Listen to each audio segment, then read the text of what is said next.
Assalamualaikum warahmatullahi wabarakatuh.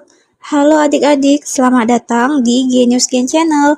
Hari ini kita akan membahas materi perkalian bentuk polinom dengan polinom. Jangan lupa klik tombol subscribe biar kamu nggak ketinggalan video selanjutnya. Yuk langsung saja kita bahas. Adik-adik, coba perhatikan question atau pertanyaan di bawah ini. Jadi sebelum kita ke materinya, kalian harus tahu dulu konsep dari apa yang akan kalian pelajari. Jadi, kalian akan ada gambaran tentang materi ini. Tentukan luas daerah persegi panjang, seperti tampak pada gambar di samping menggunakan berbagai pernyataan aljabar. Dari gambar yang ada, terdapat 4 buah persegi panjang, di mana masing-masing persegi panjang mempunyai panjang dan lebar yang berbeda. Sehingga untuk menentukan luas daerah totalnya, kita dapat menggunakan dua cara. Pertama, kita bahas cara yang pertama. Pada soal diketahui bahwa panjang total persegi panjang yaitu A tambah B meter, dan lebar total persegi panjang yaitu C tambah D meter. Adik-adik tahu apa rumus mencari luas persegi panjang? Luas persegi panjang sama dengan panjang dikali lebar. Kita substitusi atau kita masukkan nilai panjang dan lebar persegi panjangnya. Panjangnya tadi A plus B dan lebarnya C plus D. Kemudian kita gunakan sifat distributif. Kita kalikan semua yang ada di dalam kurung pertama dengan kurung kedua. Sehingga A dikali C plus D dan plus B dikali C plus D. Kemudian kita kalikan A ke dalam kurung. A dikali C ditambah A dikali D ditambah B dikali C ditambah B dikali D. Atau bisa ditulis seperti ini. Sehingga hasilnya adalah AC plus AD plus BC plus BD. Kemudian gunakan cara yang kedua. Kita tulis ulang rumus luas persegi panjang. Kemudian masukkan nilai panjang dan lebar dari masing-masing persegi panjang yang ada di gambar. Luas persegi panjang yang pertama yaitu A kali C meter kuadrat. Luas persegi panjang yang kedua yaitu A kali D meter kuadrat. Luas persegi panjang yang ketiga yaitu B kali C meter kuadrat. Dan luas persegi panjang yang keempat yaitu B kali D meter kuadrat. Nah, untuk menghitung luas totalnya, kita jumlahkan keempat luas persegi panjang yang tadi, sehingga ditulis seperti ini. Kemudian kita masukkan nilai luasnya, L1 yaitu A kali C. L1 maksudnya luas persegi panjang yang ke-1 ya adik-adik. Begitupun seterusnya untuk L2, L3, dan L4. L2 yaitu A kali D, L3 yaitu B kali C, dan L4 B kali D. Atau bisa ditulis seperti ini. Sehingga hasilnya adalah AC plus AD plus BC plus BD. Adik-adik bisa lihat dari kedua cara yang kita gunakan, kita mendapatkan hasil yang sama. Dan hasil yang kita dapatkan merupakan rumus dari sifat distributif untuk perkalian bentuk polinom dengan polinom. Atau dapat ditulis seperti ini. A plus B dikali C plus D. Atau sama dengan AC plus AD plus BC plus BD.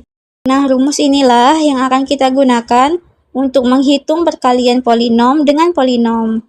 Sampai di sini, paham kan adik-adik? Jangan lupa tekan like dan subscribe ya, supaya kakak tahu kalian mau lanjut ke materinya. Kemudian kita lanjut ke materi cara menghitung perkalian bentuk polinom dengan polinom. Di sini kita bisa menggunakan dua cara. Cara yang pertama yaitu menggunakan rumus pemisalan.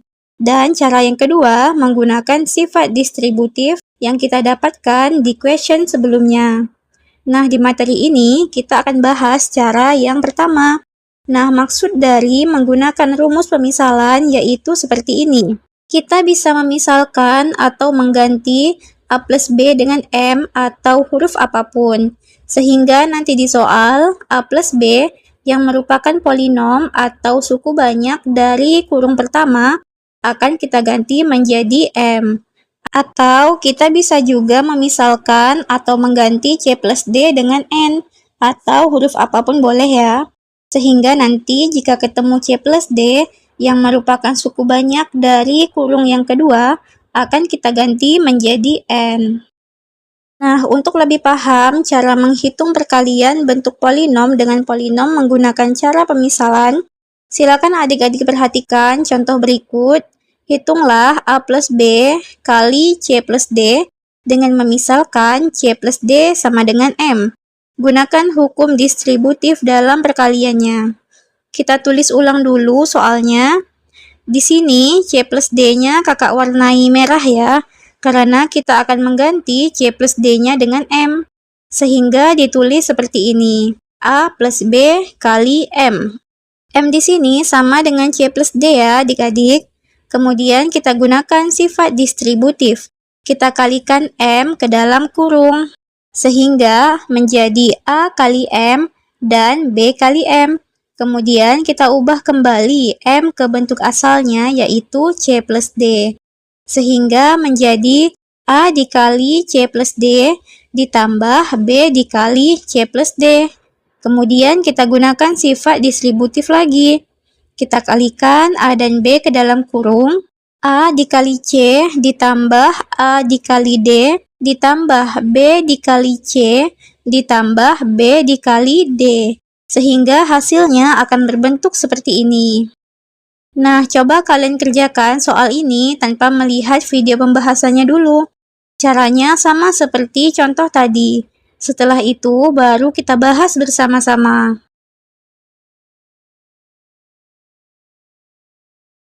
Oke, yuk kita bahas bersama. Di sini soalnya, hitunglah A plus B kali C plus D dengan memisalkan A plus B sama dengan N. Bandingkan hasilnya dengan contoh 1. Pertama, kakak tulis dulu soalnya. A plus B kakak warnai merah ya, karena akan kita ganti dengan N. Kemudian kita kali N dengan C plus D. Nah, di sini N sama dengan A plus B ya. Selanjutnya kita kalikan N ke dalam kurung atau gunakan sifat distributif. N kali C ditambah N kali D. Kemudian ganti N kembali ke A plus B. Sehingga menjadi A plus B kali C ditambah A plus B dikali D. Selanjutnya kita gunakan lagi sifat distributif. Kita kalikan C dan D ke dalam kurung. A kali C ditambah B kali C ditambah A kali D ditambah B kali D. Atau disusun seperti ini.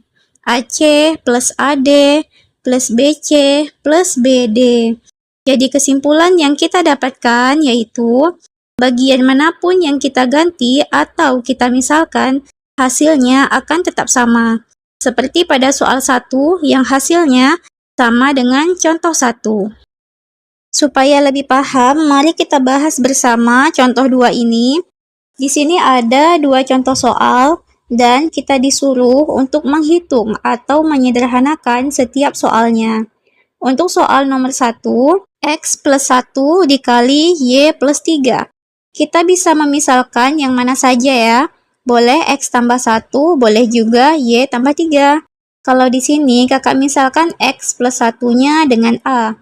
Sehingga ditulis A dikali Y plus 3. Selanjutnya gunakan sifat distributif. Kita kalikan A ke dalam kurung. A kali Y ditambah A dikali 3. Kemudian ubah kembali A ke X plus 1. Sehingga menjadi X plus 1 dikali Y ditambah X plus 1 dikali 3. Kemudian gunakan sifat distributif. Kita kalikan Y dan 3 ke dalam kurung. X dikali Y hasilnya XY ditambah 1 dikali Y hasilnya Y.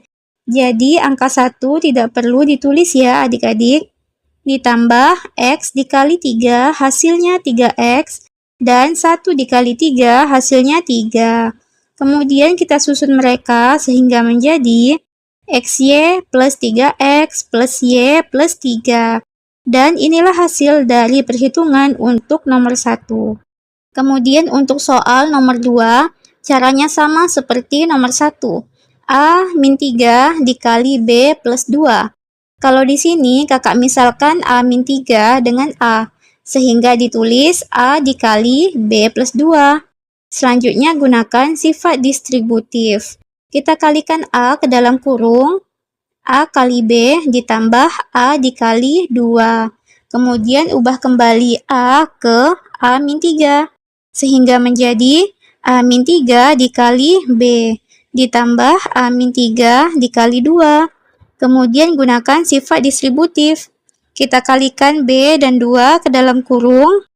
A dikali B hasilnya AB ditambah min 3 dikali B hasilnya min 3B. Tanda negatif tetap diikutkan ya adik-adik. Jadi hati-hati dengan tandanya. Kemudian A dikali 2 hasilnya 2A dan min 3 dikali 2 hasilnya min 6 atau negatif 6. Kemudian kita susun mereka sehingga menjadi AB plus 2A kurang 3B kurang 6. Nah, gimana adik-adik? Sudah paham kan? Kalau belum, coba ulangi lagi videonya ya. Sekian video kali ini. Jangan lupa like, subscribe, komen, dan share ke teman-teman kalian agar kakak terus semangat membuat kelanjutan videonya. Dan di video selanjutnya, kita akan lanjut membahas materi perkalian bentuk polinom dengan polinom menggunakan cara yang kedua. Jadi jangan lupa diaktifkan loncengnya agar tidak ketinggalan video terbaru dari kakak. Terima kasih.